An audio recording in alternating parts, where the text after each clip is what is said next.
ଗଛେ ଏନ୍ତା ଆମ୍ବ ଦେଖିଦେଲେ ପୁରା ଛୋଟ ବେଲର ଟାଇମ୍ ସର ପଡ଼ି ଯାଏସି। ଆଉ ଟିକେ ଟିକେ କଷିନୁ ଟିକେ ବଢ଼ ହେଇଥିବା ଏଡ଼େ ଏଡ଼େ ହେଇଥିବା କି ସମସ୍ତେ ମିଶିକିରି ପୁରା ତୁଲି ଆନୁ। ଆଉ ନୁନ୍ ମିର୍ଚା ସାଙ୍ଗେ ଯେନ୍ ଖାଉଥିଲୁ ସେଟା ବହୁତ ସୁର ପଡ଼୍ସି। କାହାର କାହାର ସୁର ପଡ଼୍ସି କହିବେ କମେଣ୍ଟରେ। जय माँ दुर्गा जुहार फ्रेंड्स, आपण मानकु समस्तको सुभ्रास किचन एंड ब्लॉग के बहुत स्वागत। आशा करूचे आपण माने समस्ते भले थिबे, खुशी रे थिबे, आमे भी भले अछु। तो चलन फ्रेंड्स स्टार्ट करमा आजर ब्लॉग। आ एटा सकाल सकाल टाइम थिला, मैं कथा कथी सारिकरी एटा कपड़ा सुखै नितली ऊपर की। तो ऊपर देखुन एटा मांकटे थिला। आ पूरा सकाल हेतिला एटा, आ टिके जल्दी गधा पधा कर देसी बोली। बहुत बढ़िया लगुच देखुन, पूरा शांति लगुला। आउ जल्दी सकालू जदि गाधी गुधा करी काम धाम पटेदेवे बेले बेसी शांति लगसी। आ टिके जदि कधरी देवे बेले सबू काम ताहरू लेट हेतिल जासी।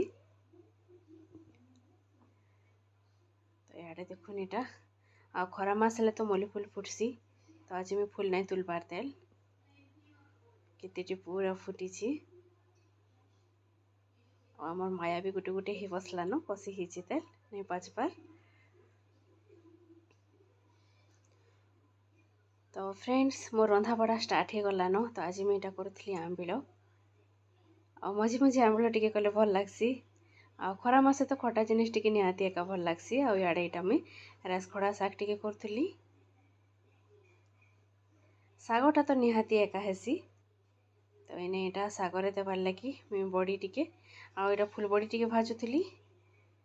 आ शागर बड़ी टिके देले भल लगसी, पियाज टिके बड़ी टिके जदि देबे बेले। तो कम नथिला शाग पूरा कम। आउ एटा 2 दिन पे रांधी काली रांधी आउ आज टिके। तो इआड़े देखुन यहाँ से पहला साइड शाग बसई दीछे। आउ इथे यहाँ तेल सुरसु सुखा मिर्चा आउ यहाँ प्याज काटिकी पकाली। आउ टिके बाकी लुण मुई देसी प्याज भाजला बेलके सबू थिरे। आउ इआड़े देखुन आमिल के जेतकी फुटाबे कड़ी जेनता फुटले भल लगसी, आमिल भी हेन्ता फुटबा बेले बहुत भल लगसी। आउ जदि नाई फुटबा टिके दहीर बास्ना बेसन बास्ना रही जाएसी। और मुझे जेबे भी आमिल करसी पड़छनाथी तो मुशिंगा पतर पकासी, तार बाहर 2टा एंता पकई देसी। आउ इने त्यासी चना टिके थिला तो सेटा के भी मुई प्याज संगे एटा भाजी देउछे। आ एटा काଣା साग रे देमी क्या ट्राई कर देखबे। आउ त्यासी आउ चना के एंते भाजी करी रासखड़ा साग रे पकई करी बहुत भल लगसी पूरा। हमर किचन रे अवस्था तो देखुछन। तो त्यासी पकाली मैले टिके लुण दे देछे मुई इथिरे प्याज भाजला बेल के तो देथिली। तो टिके भल से भाजी हेबा नेले चना टिके जदि भल से भाजी नहीं हेबा सीझा सीझा लगसी। आड़े आंबिल रेडी होचे। आड़े चना और प्याज भी भल से भाजी हो गलानो। तो खरा मासे रासखड़ा साग मिलला बेल के त्यासी चना बुतरी करी एंते घे साग करी देखबे बहुत भल लगबा। आ पखाल संगे तो बेसी भल लगसी। तो इने देखुन से मुई साग आ बड़ी जेन करी सेटा के पकई देली। तो भल से टिके घाटी घुंटा देसी। आ सबुआड़े साग हेले जे सागर चना सबुआड़े हेले जे भल लगसी। आ साग अलगा चना अलगा जदि हेजिबा हेतकी भल नहीं लागेनो। तो इने रेडी हो गला आम रासखड़ा साग आ इआड़े आंबिल भी रेडी। तो चल आंबिल रे मुझे परछना पकई देसी। आउ कटी के मुझे आगरू एका नहीं दिए टिके अलगा बास्ना देसी। तो कटी भी मुझे परछला बेल के एका देसी। तो इथे मुझे आज टिके देखुन आंब अदा थिला। तो आंब अदा मुशिंगा पतर आउ लेसुन और आंब अदा के काटी देछे। आउ इने देखुन पंचफुटन। तो पंचफुटन रे मुझे टिके बाकी पानमोहरी देसी आउ सोरसो टिके। तो पंचफुटन फुटी गला परे मुझे इने कटी के पकई देछे। आउ सेथिरे मिर्चा गुंड टिके दे देली। आ कटी के एंते भाजी करी देबे तार टेस्टा अलगा हेसी। आउ आंबिल जदि फुटुथिला बेल के कटी देबे तार टेस्टा अलगा हेसी। तो टिके टिके याड साड हेले भी टेस्ट बहुत फरक रही है। ट्राए कर देखबे सबू जिनिस न एका। तो इने देखुन आंबिल आमर रेडी। आउ एबे इटा आसली गाँरु। तो नहीं आईसन यहाँ बहल कढ़ बाछुछन निजे यहाँ। तो एबे फिर इटा रांधमा बोलुछन बाकी मत बहुत कदरा लगुचे रांधबार लगी। मुई बाची बुछा दूची तु रांधबु न बोलुछन इटा बाछी दौछन निजे।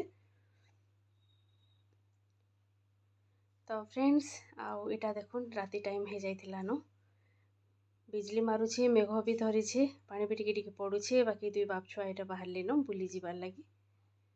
आ जिते बेले मन लागला टिके बुली आसन न सब बेले तो नहीं पारन जाई जिते बेले फ्री टाइम टिके मिलला तो इने सांटा नहीं जाए इटा बड़ रेडी ही गला न जीवार लगी आ बेसी टाइम नहीं 10 ରୁ 15 मिनिट न लागसी से को बुली जीवार लगी तो यहाँ जिमु नहीं जाऊँ होचन मेघ देखिकी आ लास्ट जाएसन एका हाँ किसी नहीं हुई चाल बोलिकी तो फ्रेंड्स आज ब्लॉग्रे एतकी एका नेक्स्ट फिर भेट पड़मा आ गोटे नुआ ब्लॉग्रे तो आपण मानकु केनता लागला आज ब्लॉग कमेंट रे कहबे भल लागला भी कहबे आउ जदि किसी सजेशन अच्छे सेटा भी देबे आ साग के टिके हेंते के रांधि देखबे बहुत भल लागबा तो इने देखुन पानी पड़ला न तथापि बिरा दुई बाप छुआ बाहरले बुली इटा न मजा तो नेक्स्ट फिर भेट पड़मा आ गोटे नुआ ब्लॉग्रे हेतकी बेल तक ब्लॉग के कंटिन्यू करूँ आ जेन माने नुआ जोड़ी होचन मोर चैनल के टिके सब्सक्राइब कर दो रही फ्रेंड्स बाय।